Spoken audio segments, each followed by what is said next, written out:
Egypt wasn't just a land of pyramids and pharaohs. It was a land saturated with idols. They worshipped the Nile. They bowed to frogs, cows, insects, the sun, and even their own king. So when Pharaoh refused to let Israel go, God didn't just send random disasters. He declared war on Egypt's gods. Each plague in Exodus wasn't just a punishment. It was a targeted strike against a specific false god.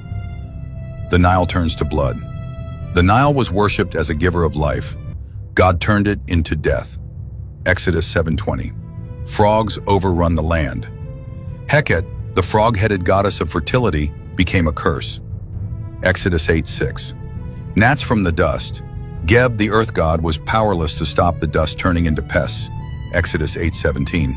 Swarms of flies.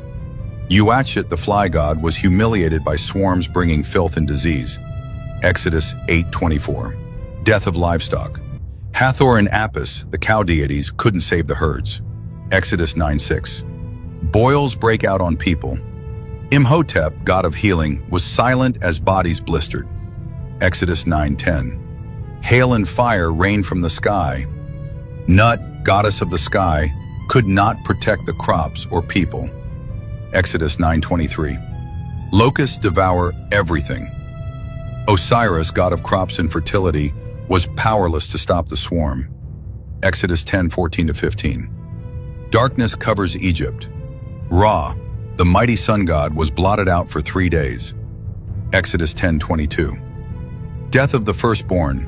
Pharaoh himself was seen as a god. God struck at his house and no idol could protect the children.